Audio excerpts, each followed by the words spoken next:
Good morning and good afternoon, good evening to everyone joining us from across Africa and the diaspora. My name is Oluchi, and I'm truly honored to serve as the main moderator for today, the day one of the Autism Africa Forum. On behalf of the organizing committee, I warmly welcome you to these 2 days of learning, reflection, and collective action. Before we begin, I would like to acknowledge the person behind the vision and the leadership of this forum. This event is organized and hosted by Fabi Diallo, a mother of a child with autism, a board-certified behavior analyst, and an educator whose work bridges lived experience and professional expertise.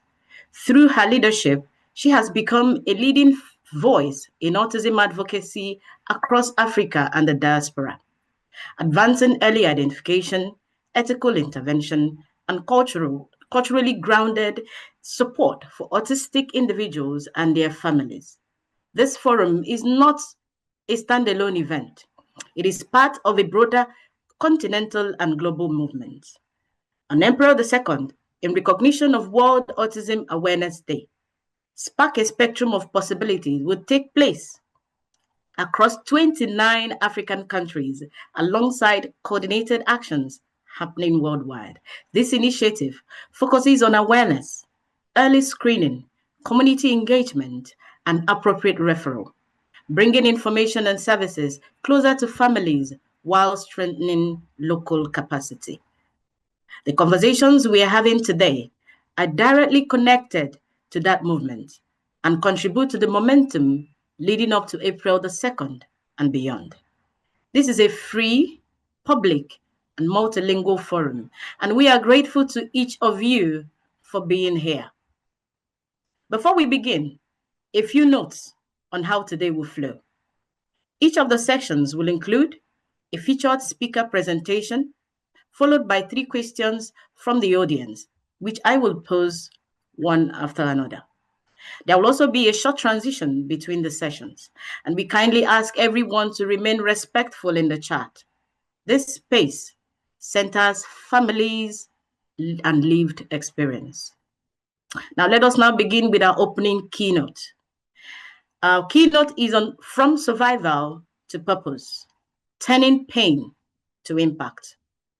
So it is with honor that I open the Autism Africa Forum with our keynote speaker, Mary Amoah. Mary is a mother, an educator, an author, and a powerful advocate whose life journey reflects the lived realities of countless families navigating autism across Africa and even the diaspora.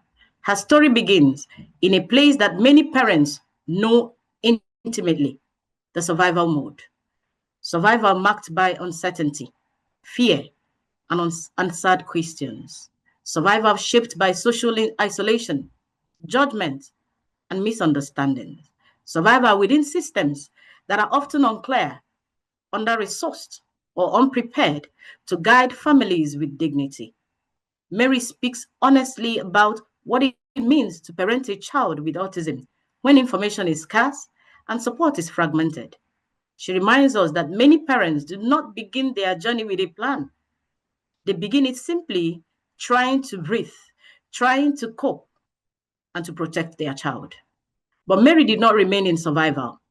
Through resilience, reflection, and courage, she transformed lived pain into purpose, purpose into advocacy, advocacy into structured, meaningful impact through her leadership with the Klicks Africa Foundation. Her work demonstrates how personal experience, when supported and channeled, can become a force for collective change. Mary reminds us that lived experience is not a weakness, but is an expertise. That pain does not silence us. It sharpens our voice. And that when a parent dares to speak, many others will begin to believe that they too can have a voice. Her keynote invites us to reflect, to heal, and to reimagine leadership that is rooted in truth, in empathy, and shared humanity. She sets the emotional and ethical tone for this forum by centering families, not as statistics, but as the heart of the movement.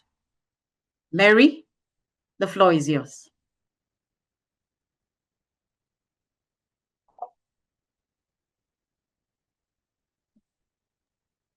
Thank you very much for that wonderful introduction.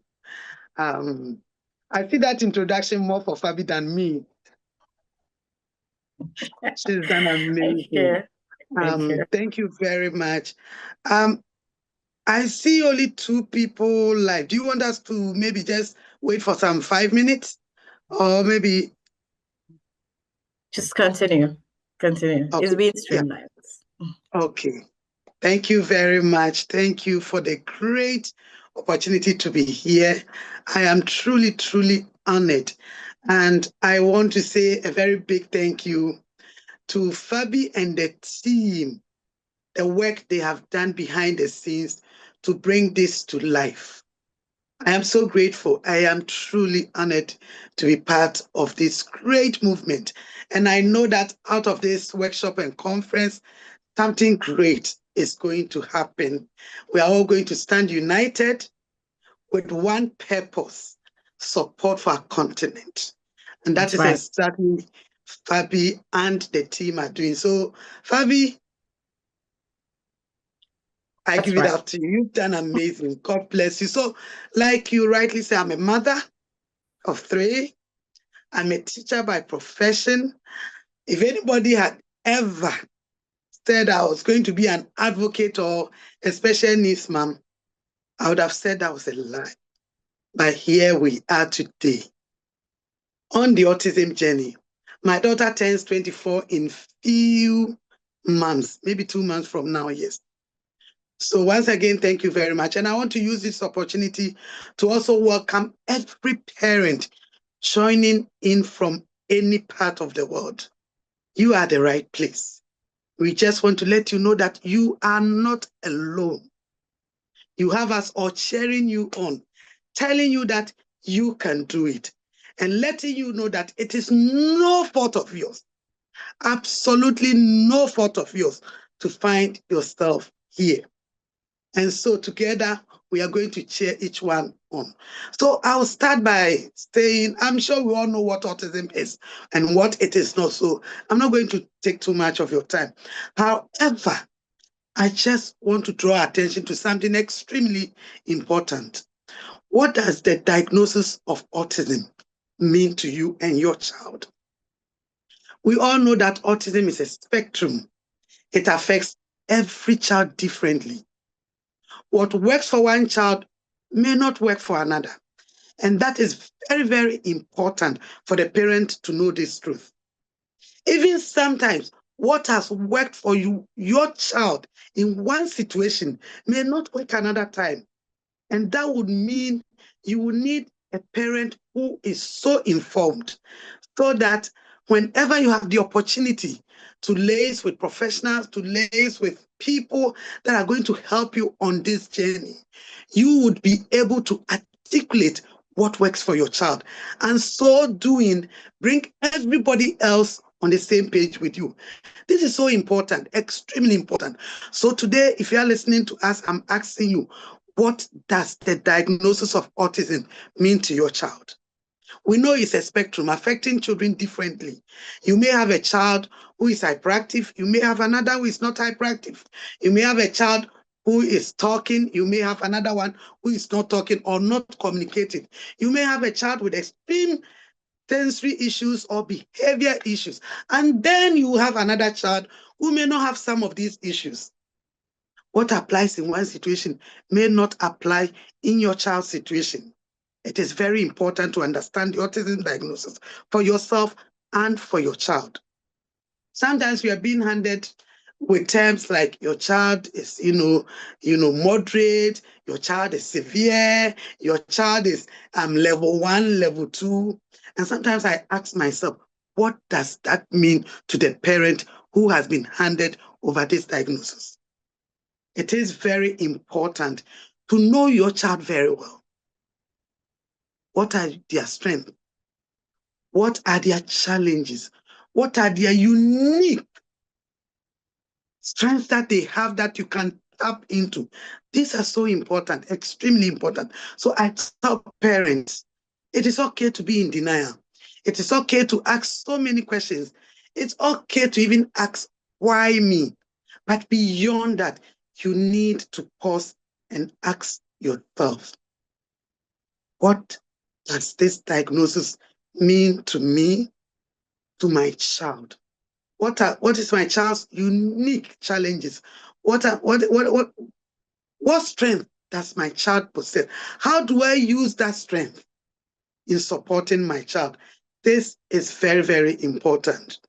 Now, the next thing you need to know, who are the people I need on this journey?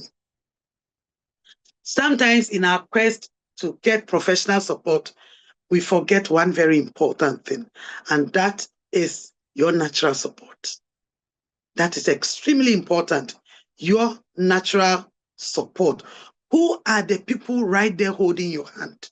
A husband, a partner, a grandmother, an uncle, a colleague at work, someone who truly understands you, and they say, look, we are here with you. We understand you. We are holding your hand when you are, at your break pattern. That is so important. So even as we begin this journey in finding the right support for our children, in finding what interventions will work for our children and at what time, which ones am I rolling my child on? You need to identify these pillars. Who are the people that are going to be with me on this journey? Trust me, as much as this journey feels so lonely, and I know what I'm talking about, you can be in the multitude of crowd and you still feel lonely. When I tell you that I'm tired, it means something different. My tiredness is not the tiredness you know. Your tiredness, sleep can fix it. Your tiredness, getting maybe one day away can fix it. When I tell you that I'm tired, emotionally, mentally, spiritually, so I can take 1 week sleep and rest, and it will not solve that tiredness. That is what I'm talking about. And this is not something everybody would understand. This is not something everybody would understand. And I know that most parents listening to me today would identify with it. Even sometimes when you get a call, you need to look at the timing. If I pick this call, am I going to have the peace of mind to talk? Why? Because at that particular moment, your child may be going through something that you have no control over. So even picking something as simple as a call, you need to decide whether to do it now or later. That is our life. And so you need to identify who is with me in this journey. It gets to a point that you feel that you are being blackmailed. Why do I say this? There are places and times and services we pay for that even when you are demanding what is so rightfully yours, means that you are being unrealistic. You are demanding too much. There are times it feels like people are doing you a favor for a service you've paid for. Are you going to fight? You have to choose your battles wisely and know things that you're going to give your energy to. Very important, extremely important, because on this journey, every minute counts. And so you choose the people in your circle wisely. You also learn to advocate than demanding. That is very important. The language of advocacy brings people on the same level with you. And that is something you need to learn. It doesn't even stop. It continues because every point in your child's journey needs a different strategy and skills to advocate. Level of advocacy, how you are going to articulate and put your points across so that people that may not understand your child can come on the same level with you. And that is the only way you can begin to see some of the things you want change in the life of your child. So again, parents listening to me, do not throw away your natural support. It could be that one person that checks on you all the time.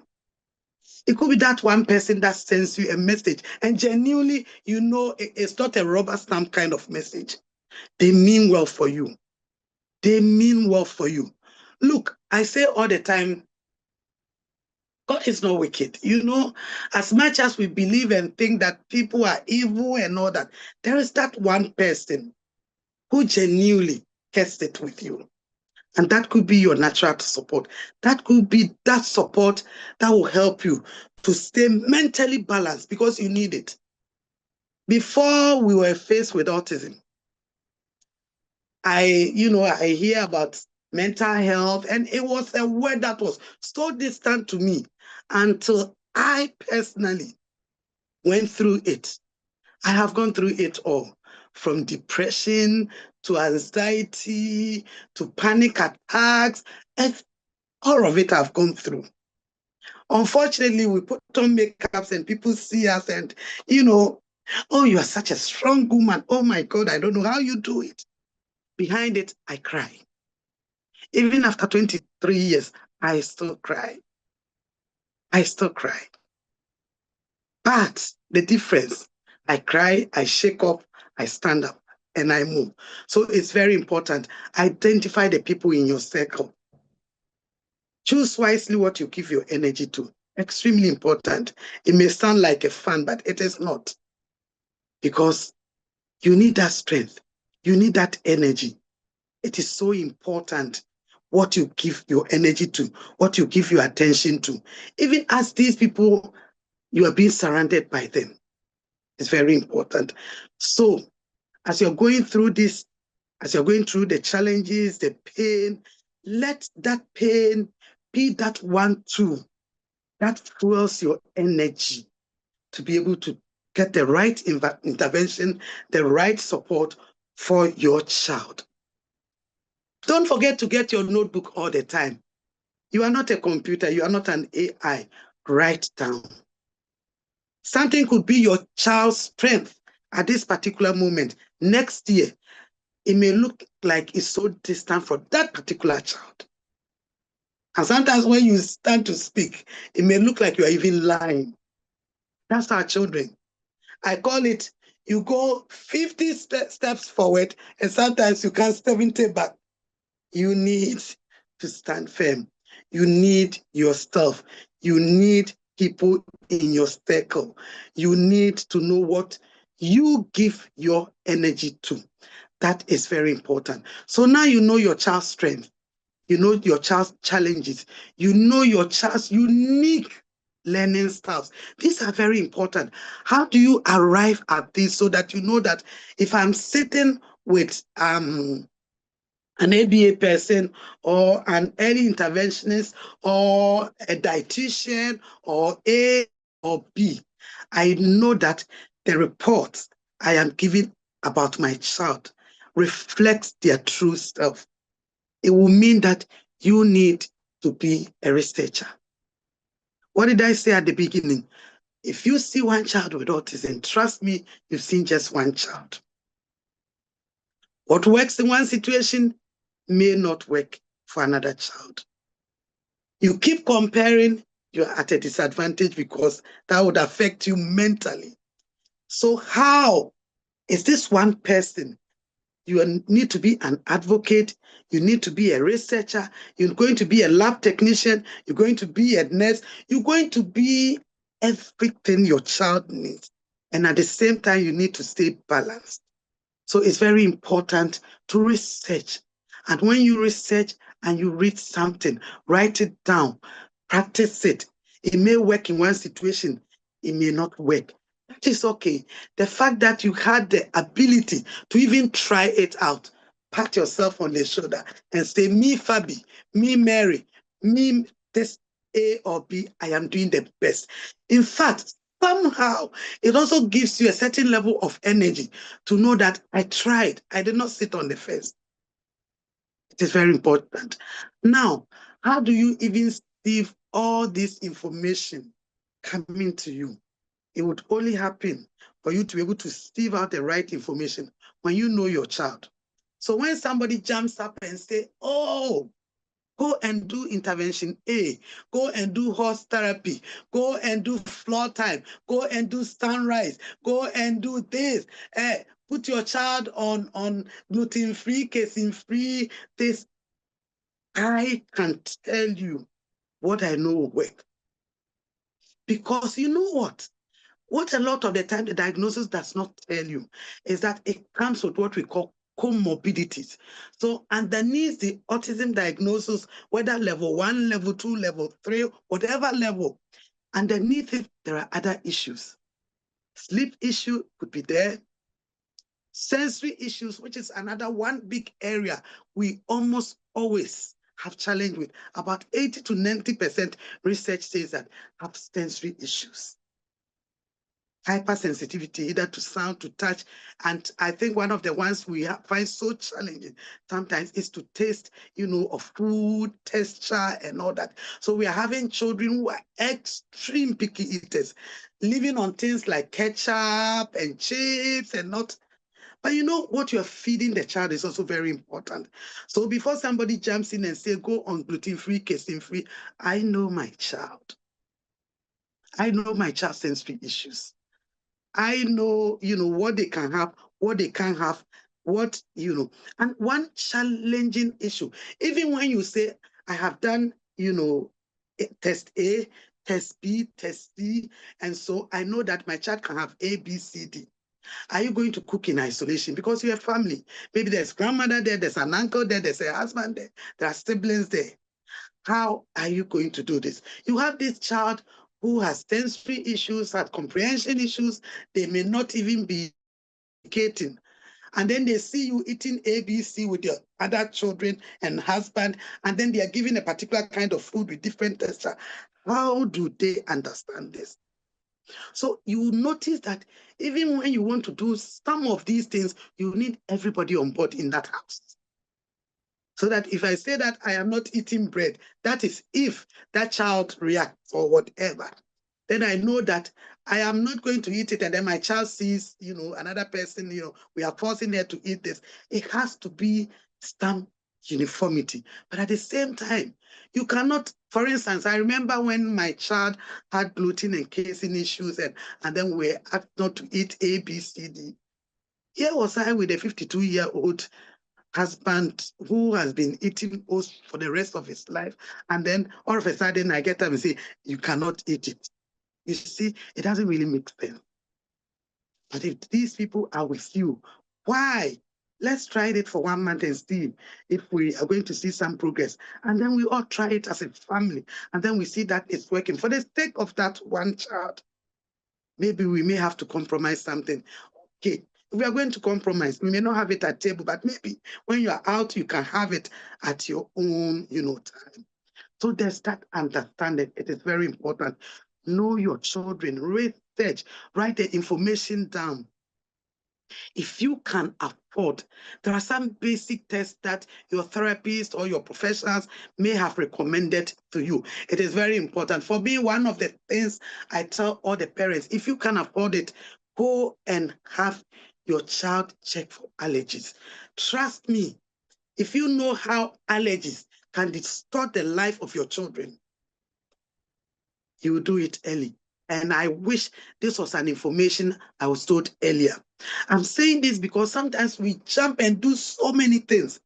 Meanwhile, we are all tapping into one financial source. And autism can make you bankrupt. Take me as an example. Autism can make you go bankrupt if you don't have the right information. And take it from me, we are telling you the truth here. People are selling things, taking advantage of our vulnerability. So you need that strength. You need that mental strength to make those informed decisions. So parents, research, research, research, research is very important. How do you stay mentally strong in all these challenges as a parent? Work on yourself. Work on yourself. How do you do that? Take a pause. I don't even tell parents 1 day at a time. I say a minute at a time, 20 minutes at a time, 30 minutes within a day. Work on yourself. You cannot be everything to everybody. When you see the diagnosis on one side, there's one person here giving you advice, a second person here giving you another person telling you what you're supposed to do. And especially for us as Africans, I don't know about where you are, but in Ghana, sometimes some of these challenges, people think that it has more to do with superstition than medical condition. Why? Because autism is not something you see on the face and you can tell. It doesn't have a look. So our children seem so good, so beautiful on the outside. And so it makes it so difficult for people to identify with that when we are saying our children is A, B, C, D. I've had people walk to me and say, why are you accepting something that is not for your child? And I said, I'm not. It's just because you are looking on the outside. When you see a person with physical disability, or maybe, a person who is using a wheelchair, if you're considering people to do a race or, a run, maybe in your mind you have an understanding of that person's strength.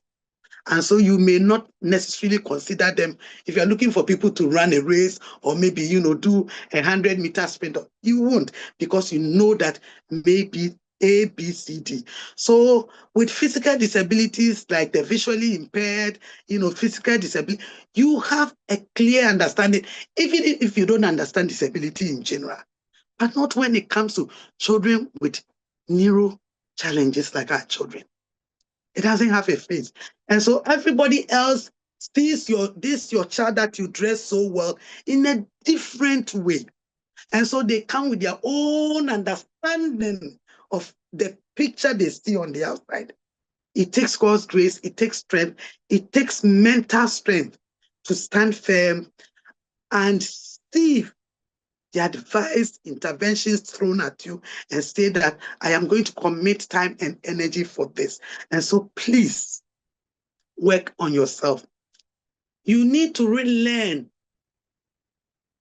a lot of the beliefs, parenting styles that have worked for your regular children, and begin to work on yourself, understand your child from where they are. So you are meeting them, you are not pushing them.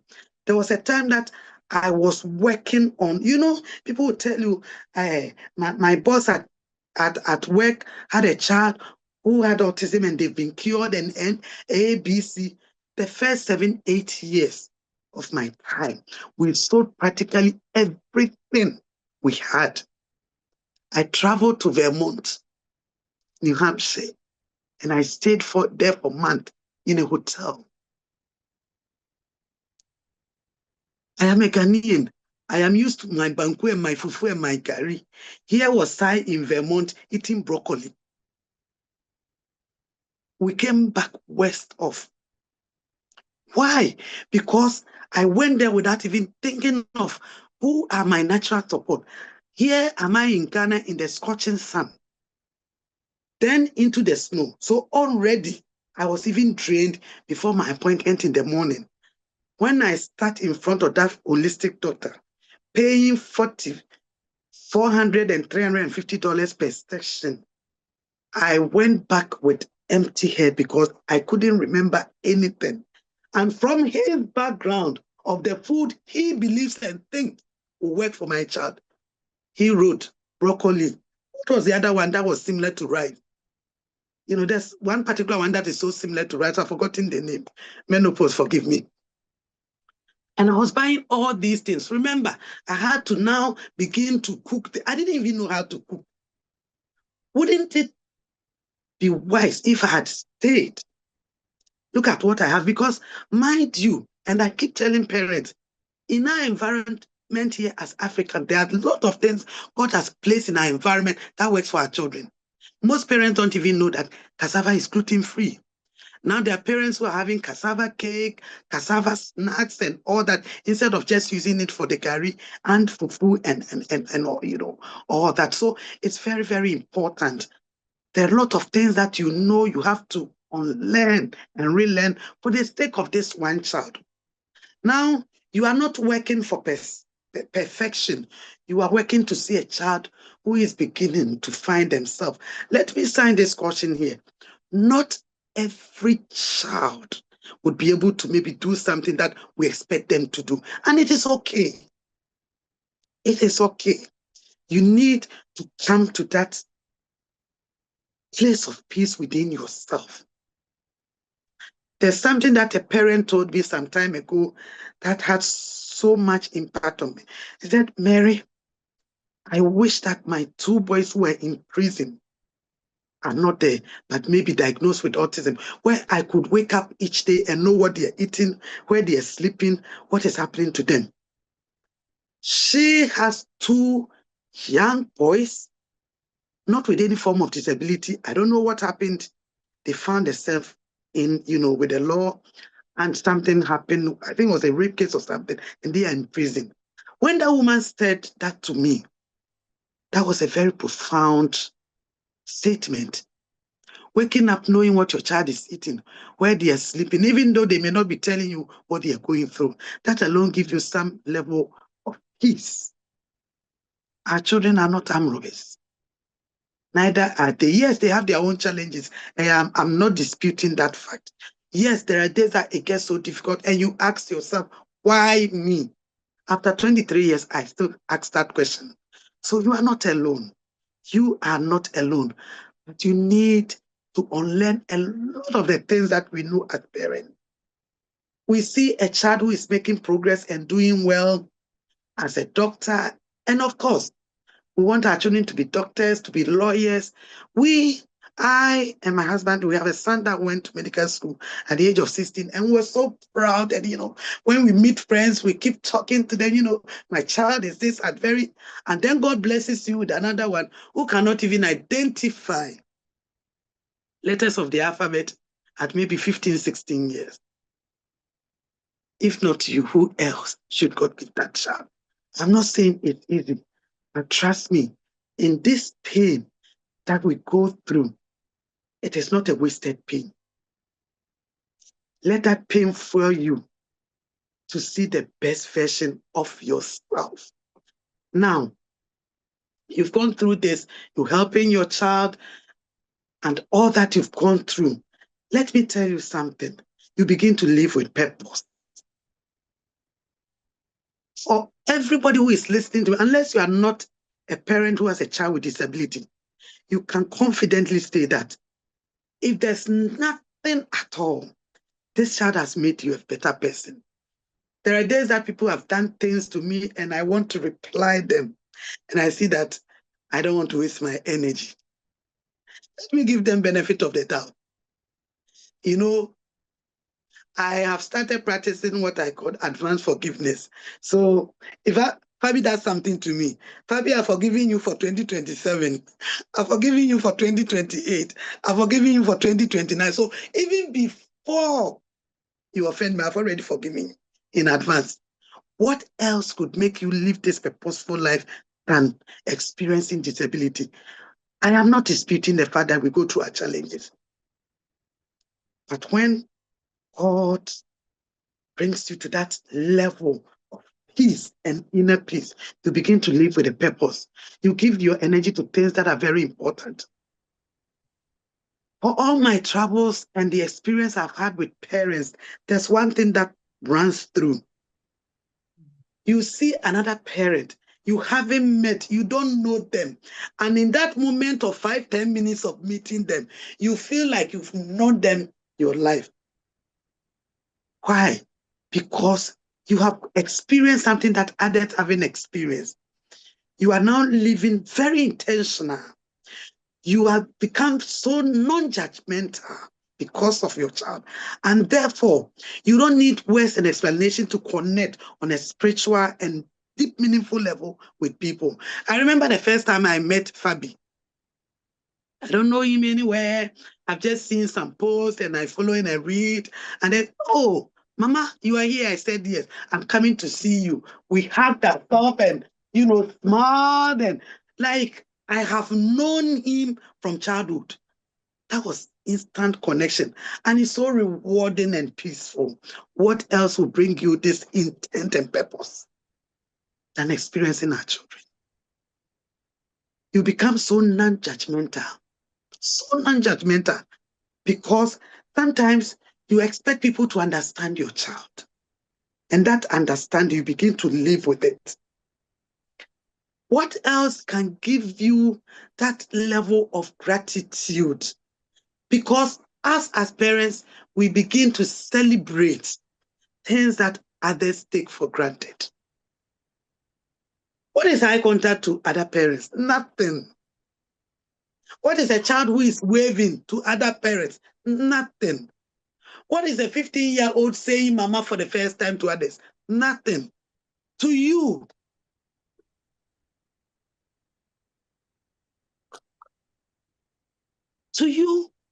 that means a lot.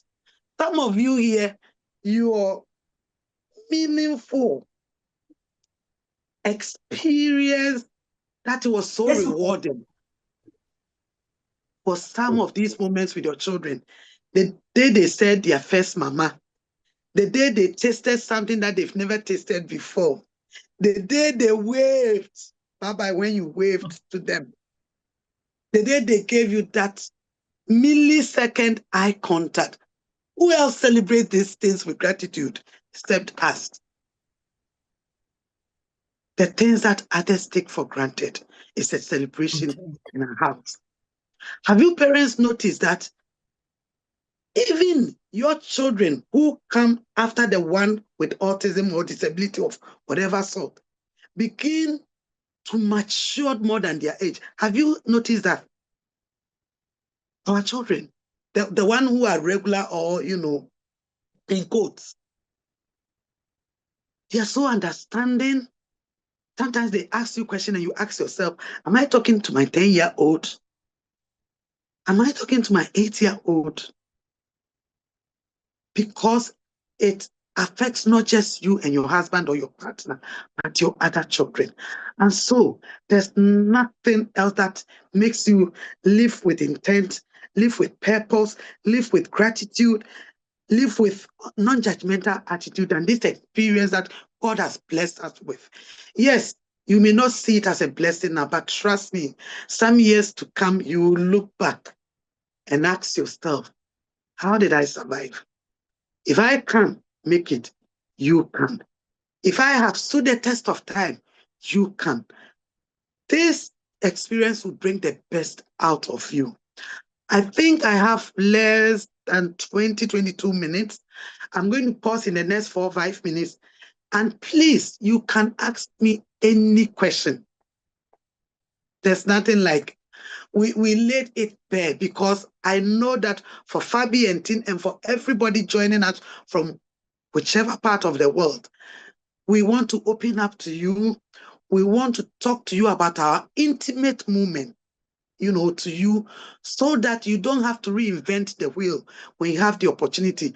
If you don't have a child and you are supporting a child with autism or ADHD or other forms of disabilities, you would be able to understand us, because even as we go for all these therapies and the rest, there are days that I sit in some of these sessions and I can tell that this person attending to my child really doesn't know my child.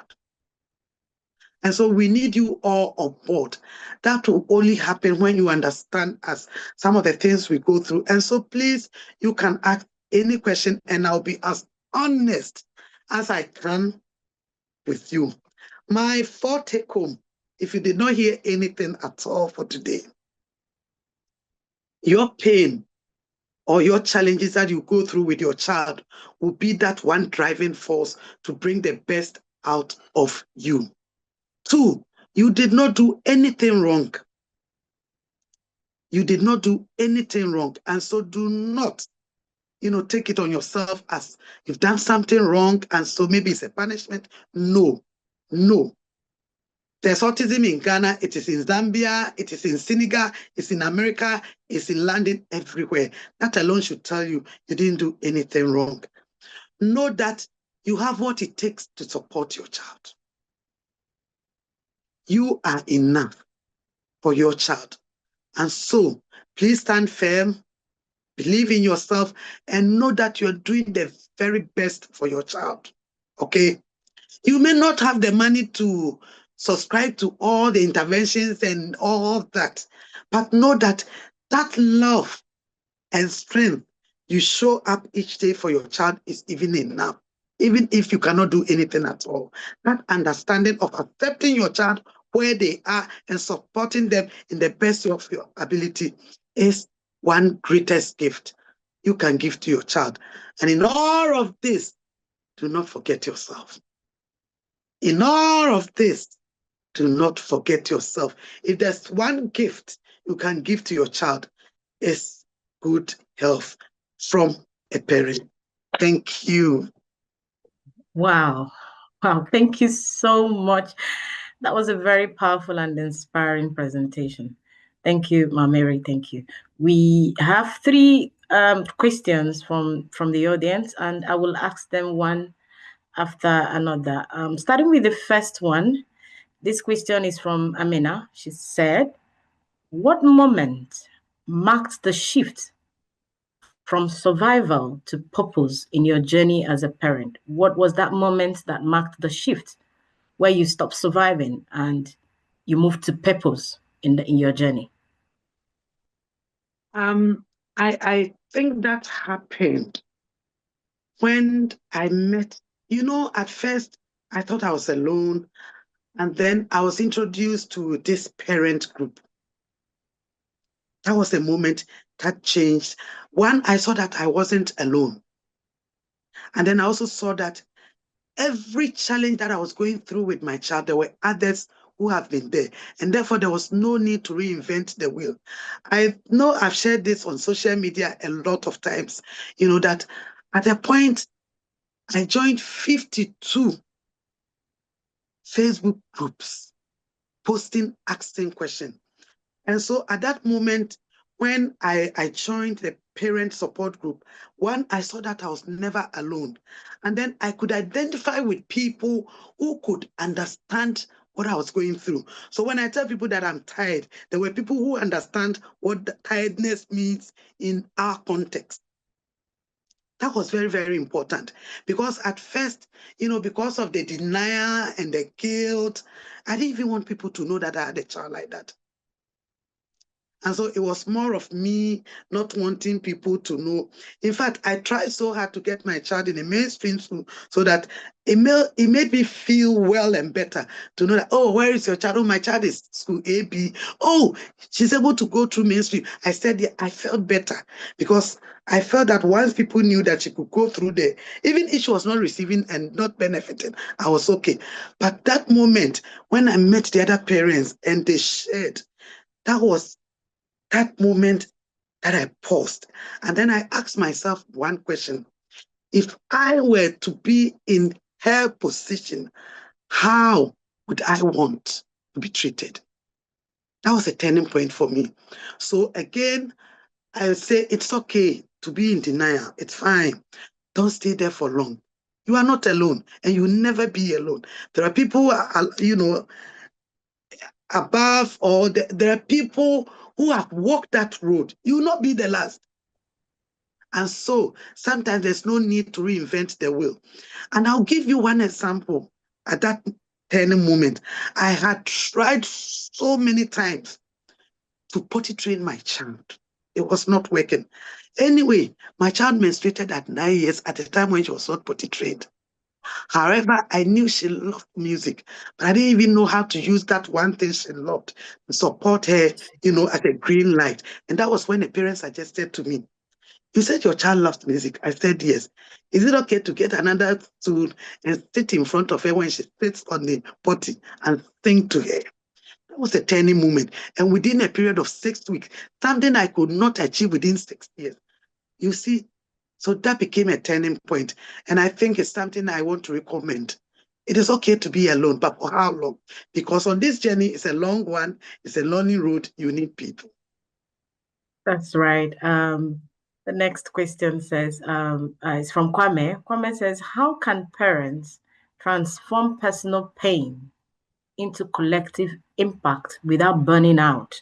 Because I think the very pain. What one part of the pain here is burning out. Who cares for the carer? So he's asking, how can they transform this pain into a collective impact without burning themselves out? Thank you very much. So, like I said, instead of the anger, turning the pain into anger and all that, always ask yourself, what can I learn from this? It's so important. I remember one time when I was so bent out and I called another parent who had a 49-year-old son. And I said, I am tired, I'm this, my child this. And then he asked, is she sick? I said, no. Is she all right? I said, yes, but she's not sleeping. She said, at least she's not sick. Begin to find that window of hope in whatever, whether you are bent out or, let's even take today as an example. I am so tired, but when I got up this morning, I was so grateful that God, at least I got up to take my own bath. I got up to be able to prepare my own breakfast. That was very important. Again, I used to fight a lot out of the pain. There was this inner anger within me that I was transferring to everybody around me. So I remember my sister is still with me, and I kept fighting her. We were supposed to do A, B, C, D, and every day it was the anger and pain within me. When I paused on myself, I said, okay, she's not doing A, B, and C the way I expected.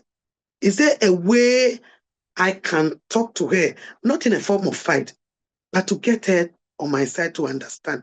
And I think shifting my approach also helped a lot, because trust me, yes, you get to that point where you find that inner peace, but it doesn't go away. And as much as you need people, you need to sometimes pause and transfer that pain into something as a fuel for getting the others on your side. So instead of fighting you for not getting up to do A, B, and C, okay, next time, can you at least try and make an effort to maybe get up at this time so that you can do this? And trust me, I have fought everybody in my circle. And it got to a point that I was alone. But I said, no, for how long would this continue? Because I need a break. I need, even if it's just 30 minutes of your time that you can give me. And I found that people were saying, oh, you have just been lucky to get the best of maybe nannies, the best of them. But I noticed that it was my approach that changed. They are the same as the ones you also have. It was my approach that changed. Instead of fighting, I asked myself, because at the end of the day, I still need you. If I'm angry and I push you away, I still need you. Keep on bringing, and the people you don't even know, they could be worse off than the one you already know. Is there a way I can meet you halfway? I asked myself 3 questions. Are you compromising the safety of my child? That I don't need you around me. That I will not compromise, regardless of your help. If you're not doing that, trust me, there's nothing else that if I sit down with you and talk through it, we can never find a way through. So you can only begin to transform from that pain to living with a more purposeful life when you take a pause and work on yourself, especially your own belief systems. It's very important. Very important. It is the only moment where we can say, yes, I don't have a cure for my child. There were days I was watching on CNN to see whether they will announce that just that they've found for cancer, found for this, or they'll found for autism. As I continue to hold in that hope that it will happen, I need to work on myself. Without working on yourself and taking a pause, trust me, that pain, you still continue it. And instead of learning from it, it's just going to transfer into anger, and it's going to transfer that energy to all the people around you. And it's very important. So take a pause on yourself, relearn a lot of the things that you know, give yourself a little break, and make sure at every moment, work on yourself. And that will mean you need people, because it's very important. A balanced mind will give you that emotional stability, and that will transfer into living a more purposeful life. That is only when you see eye contact as gratitude. You begin to see, wave as a gratitude. You begin to see a child's first word as gratitude.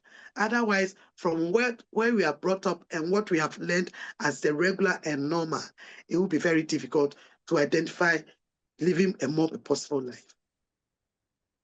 Wow. I think the need in this journey, that the need for choosing your cycle wisely, just like you said, cannot be overemphasized. And to the last question, this one is from Safia. Safia says, what would you say to a parent who feels they are still living in survival mode today?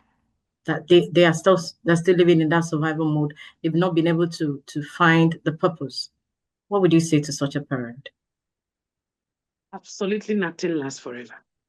Nothing. Absolutely. Nothing lasts forever. Yes. A lot of things may not make sense to you now, but they would in the long run, unless you leave out hope. Nothing. Trust me, not even our troubles. Nothing lasts forever. So yes, it may not make sense to you now. You may be going through the most difficult, challenging moment of your life, but trust me, this too shall pass. It surely shall. It shall pass. That's right. This too shall pass. So while you were speaking, I took out some things from, I made some notes of some key points, which I would like to reiterate. Some of them, the first one is that you choose your cycles, choose your cycle wisely, and then choose what you give your energy to. That hit differently.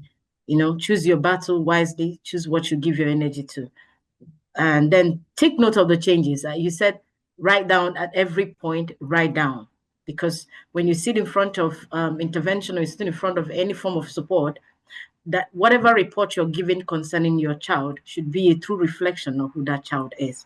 I took note of that. And you said another thing, that no two cases of autism are the same. No two children living with autism. Your case, this child case, you can't use that and say, okay, this works for this child, so it's going to work for mine. And you said research and research and research. So don't stop learning, don't stop relearning, don't stop researching. And finally, you ended with the point, you said your pain will be your driving force to bring the best out of you. I want to thank you so much for joining us today. It's been an amazing time having you here. Any last words, any final words, any final comments? Yes. So I just want to tell parents out there, don't give up on your children. Do not give anybody the opportunity to define what your child can do, now or in the future. It's so important.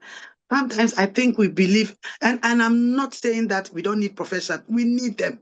Without them, there are a lot of things we can't achieve. But please, the fact that your child is not doing something now does not mean that they can't do it in the near future. Okay, so whenever you tell me my child is A, B, C, D, they can't do A, B, I said yes for now. It doesn't mean so. Do not give anybody that power to define who your child is. It's so important. Parents, if faith is that one last thing you want to hold on to for the sake of your child, please do. Choose your battle wisely. Know what you give your energy to is very important, because that drives you. So know what you give your energy to. And, the more you are accepting of your child, the more the people around you begin to see your child differently. So sometimes there are people see so much in my child that even sometimes I don't see it. It's because of the way I treat, the way I've changed my language, the way I talk around my child, how I present it is so important. And finally, let me say this, please. What the world see in our children is disability. Know how you present your children is very important, please. I'm not talking about dressing them well, getting the best of fashionable clothes. Not at all. Let's keep our children very neat in wherever they find themselves. If people see our children, they have a mental picture. If they see all the negative, at least they can remember one thing. That parent that keeps their child so well, it tells a lot how much importance you attach to your child's existence. It's very important. Thank you very much. God bless you, and know that you are more than enough for your child. Really, you're more than enough for your child. Thank you so much, Mama Mary, for joining us on the first day and taking the time out to be our keynote speaker for today. It's been an amazing time having you here with us.